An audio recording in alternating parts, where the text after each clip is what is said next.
How many thoughts do you think you have in a day?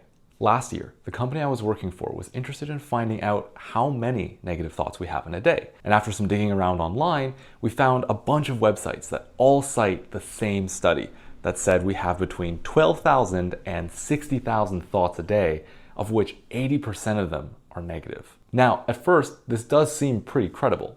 First off, the study was done by the National Science Foundation, who you'd think would know a thing or two about science and science-related accessories. Secondly, the numbers seem pretty reasonable. I think a lot. I think a lot? I think. Does that count?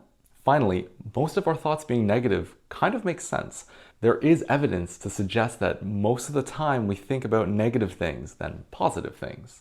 But literally, take a minute to think about these results, no pun intended. And some obvious questions come up. Like, how do you even measure a thought?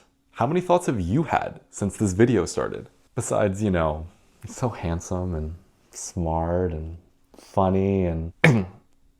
Sorry. The best way we have right now of measuring thoughts is putting your head in what is effectively a giant magnet, and I'm pretty sure they didn't do that here. But let's say that we did have some way of measuring your thoughts that wouldn't pull your phone through your face. How would we know which ones were negative?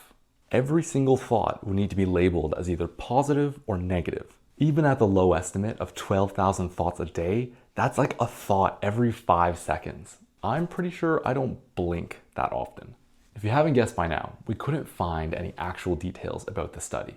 So to me, this highlights how important it is to think critically about news or research we hear about.